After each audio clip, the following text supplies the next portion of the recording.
Bonjour Jean-François Bodin. Bonjour Nicolas. Et vous recevez ce matin le maire de Païta. Oui, Willy Gattuo, bonjour.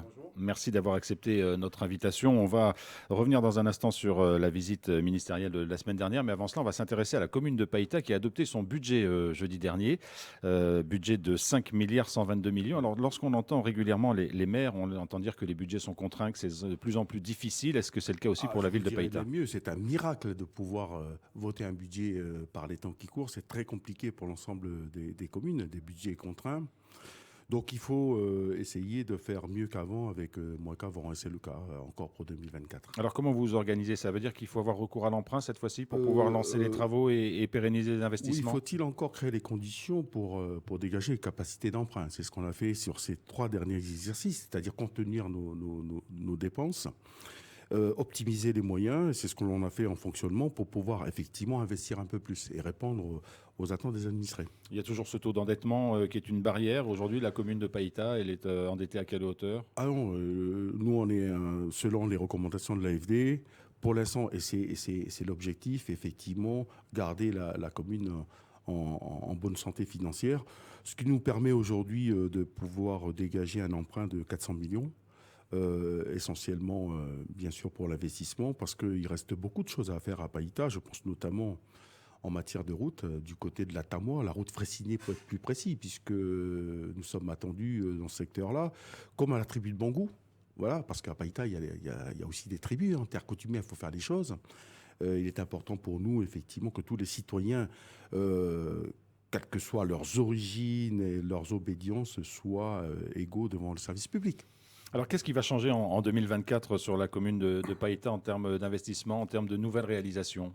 Alors le changement est déjà en marche, j'ai envie de vous dire, c'est qu'effectivement il y a des opérations sur 3 exercices. Je pense notamment aux aménagements, notamment à proximité du futur Super U qui va ouvrir en fin d'année. Donc il y a quelques aménagements en termes d'infrastructures routiers qui sont nécessaires. Il y a pour les familles un renouvellement de toute l'installation qui est le parc de jeux, un investissement de 197 millions. Il y a, je le redis encore, la poursuite des travaux routiers, notamment sur une 4e tranche sur le littoral. Je rappelle le littoral, non pas parce que il y a une préférence pour les habitants du littoral, c'est simplement parce que cette route permet effectivement de contourner le col à Pirogue en cas de difficulté. Voilà. Et par les temps qui courent, ça peut être utile. Hmm. Voilà. Et d'ailleurs, 400 millions en 2024 au total, sur les 3 dernières années, c'est financé par la province sud. Et puis, même si c'est des travaux qui ont été lancés il y a quelques temps, il y a le centre de première intervention des pompiers qui devrait Voilà, voilà, voir le jour d'ici la fin de voilà, l'année. voilà, important. Ça permet aussi de rappeler que cette localité qui est en Touta, dans l'aéroport, est bien dans la commune de Païta. Hmm. Voilà. Ça veut dire aussi que la nécessité de lutte contre les incendies, d'intervention sur les routes, il faut la multiplier, il faut la rendre plus Voilà, il efficace. faut réduire surtout les temps d'intervention pour les pompiers. Il faut compter pour un camion de feu de forêt entre Tontouta, la localité administrative, et Tontouta, entre 30 et 40 minutes d'intervention, de trajet. Donc ça ne peut plus continuer comme ça. Donc voilà. On entend parler régulièrement, Willy Gattuo, lors des intempéries, notamment de zones qui sont inondées. On sait que c'est compliqué parfois de gérer les flux des eaux pluviales. Il y a des travaux qui sont engagés aussi sur ce point-là. Oui, mais on ne peut que limiter les situations. Il y a des zones qui sont définitivement en zone inondable. Je pense notamment au lotissement Bernard, qui avait été un lotissement qui avait été créé en 1970 et qui est clairement sous l'eau. Euh, je ne souhaite pas un nouvel épisode Lucas comme on l'a connu il y a 2 ans. Et je le dis de manière très très claire, il y a des zones comme ces zones-là qui, s'il y a un phénomène Lucas, ils seront de nouveau inondés, quoi qu'on fasse. Hmm. Voilà. Est-ce qu'il y a des projets auxquels vous avez dû renoncer? On évoquait au début de cette interview les difficultés à boucler un budget. Est-ce qu'il y a des projets pour l'instant que vous avez dit on va les mettre un peu en stand-by parce que là, on n'a pas les moyens financiers de les lancer? Oui, j'aurais pu, effectivement, dans le cadre du contrat, des appels à projets de l'État, la nouvelle formule des contrats d'agglomération, pour ce qui concerne les communes de l'agglo, donc Païta, il était question d'inscrire la réalisation d'une nouvelle mairie. Non pas parce que le maire veut un grand bureau, rien à voir avec ça. C'était pour pouvoir accueillir nos administrés dans de meilleures conditions. Vous savez, si vous connaissez la mairie de Païta, c'est un Lego, hein. Donc on fait avec ce qu'on a. Et aussi, je pense au personnel qui est de plus en plus à l'étroit. Et j'ai abandonné cette idée-là. Il était question d'un projet d'1,8 milliard au profit des routes, de l'assainissement, voilà, bien-être des administrés. Alors, il y a une question, ce n'est pas la commune de Païta qui est directement concernée, mais c'est des travaux qui ont lieu au bout de la Save Express avec les 2 ronds-points qui sont en cours. Alors, Est-ce qu'on a une idée de l'avancée des travaux et de l'ouverture possible, la livraison possible des travaux? ça devrait effectivement, là, en premier semestre, c'est des travaux de la province pour améliorer effectivement le. C'est en lien avec la future 2 fois 2 voies. Voilà. Puisque s'arrête là la compétence provinciale. Pour nous, Païta, c'est une amélioration d'une des sorties et entrées de Païta. Mais j'en profite de l'occasion pour lancer un appel à la présidente de la province sud. L'idéal pour Païta, c'est d'avoir un échangeur intermédiaire qui m'a été refusé par la province de Calédonie Ensemble sous prétexte que des raisons de sécurité réglementaires et qu'il ne pouvait y avoir moins de 800 mètres entre 2 échangeurs. Quand vous passez à Pogoti, Dambéa, des échangeurs, il y en a à moins de 800 mètres les uns des autres. Donc, ça aurait été une meilleure solution selon vous? Ça aurait été une meilleure solution, ça aurait pu effectivement fluidifier l'entrée à Païta, puisque l'entrée principale se situe ce qu'on appelle le rond-point des Fraisiers. Et là, ça devient impossible. Et d'ailleurs, j'en profite parce qu'au bout, à l'intersection avec la RT1, une fois que vous avez passé, je ne vais pas faire de pub pour McDo, mais les établissements, il y a un rond-point. Il y a un projet de rond-point sur lequel on a travaillé avec la DI3T, Service de la Nouvelle-Calédonie, et pour lequel j'ai eu l'occasion de saisir la nouvelle ministre déléguée de l'Outre-mer pour des raisons de simplification administrative. On va dire ça comme ça. Un mot sur la rentrée scolaire, puisqu'on est encore dans cette période de rentrée, tout s'est bien passé à Païta. Donc très belle rentrée. Moi j'ai envie de saluer le travail qui a été fait par nos équipes, notamment pendant les vacances. C'est pas simple. Il fallait que les gamins puissent effectuer une rentrée d'abord en toute sécurité et en toute sérénité, y compris pour les enseignants. Donc voilà, c'est une rentrée qui s'est très bien passée. Alors l'actualité politique, et vous l'avez mentionné, il y a 3 ministres qui étaient là la semaine dernière, Gérald Darmanin, Éric Dupond-Moretti et Marie Guévenoux, que vous avez pu rencontrer du coup et discuter avec elle un peu?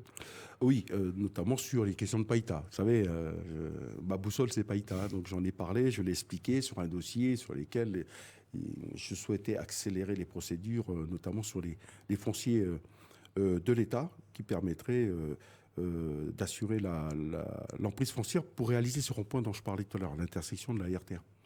Donc les gens de Païta savent de quoi je parle. Ensuite, on a assisté quand même à un spectacle vraiment triste, celui que nous offrent les indépendantistes. Vous parlez de la manifestation devant le gouvernement notamment? La manifestation. Je crois qu'ils prennent la responsabilité quand même de raconter, je vais le dire comme ça, qu'ils arrêtent de raconter des histoires à leur base.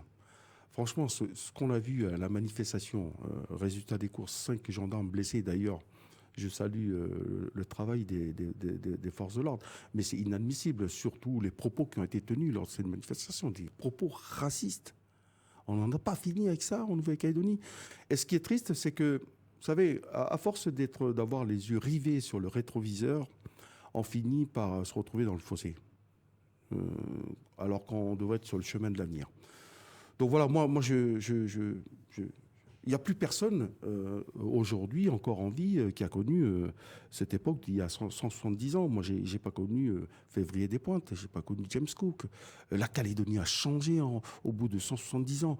Donc, ils sont en train de faire de cette histoire, non pas la mémoire, mais la prison. Leur propre prison. Et ça empêche leur jeunesse, notamment leur population, de se projeter. Moi, à Païta, vous savez, je l'ai dit tout à l'heure, je veille à l'égalité de tous les citoyens, quels qu'ils soient, devant le service public, notamment sur le PUD, où je viens de lancer effectivement un diagnostic permettant l'idée, c'est de fournir à terme, proposer à terme aux autorités coutumières, je parle des terres coutumières, des outils en termes d'aménagement.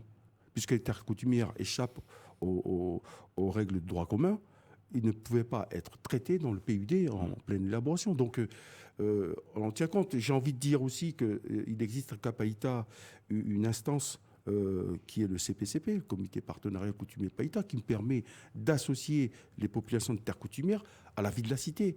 Donc, on ne peut pas faire mieux. Et puis, moi j'ai envie de lancer un appel aux camarades indépendantistes. Mettez en valeur les Kanaks qui réussissent. Je pense notamment à mon ami qui vient d'être nommé magistrat à la Chambre territoriale des comptes. Ça, c'est des réussites. Voilà, ils ne sont pas plus cons que les autres. Hein. Mais c'est des choses qui vous inquiètent, ces flambées de violence qu'on a vues la semaine dernière?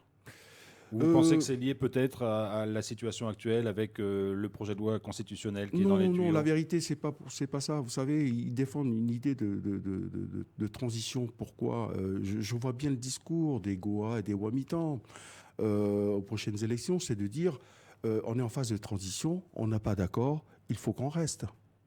Il faut qu'on termine le travail. Ils nous ont déjà fait le coup. C'est quand même dommage. C'est quand même dommage. Ils sont en train de sacrifier une génération. Et nous sommes en province sud. Cette opposition à la province sud, parce que c'est une province loyaliste. Je rappelle que 52% des Kanaks habitent en province sud. Voilà. Vous pensez que les prochaines élections provinciales sont déjà dans la tête de tout le monde? Je pense. Et peut-être un peu plus dans l'esprit des élus indépendantistes. Voilà. On s'accroche. Voilà. Mais ce que je voudrais dire ici, et je le dis de manière très très claire, je ne connais aucun autre endroit sur le territoire français où mes enfants puissent vivre. Voilà. Et ça, c'est mon combat. C'est pour la Calédonie, donc? Oui, je suis né ici. Et j'ai gagné le droit de vivre ici. Voilà. Et personne ne me fera partir. Ça, je le dis de manière très très claire. Willy Gattuo, maire de Païta, merci beaucoup d'avoir été avec nous ce matin. Merci à vous.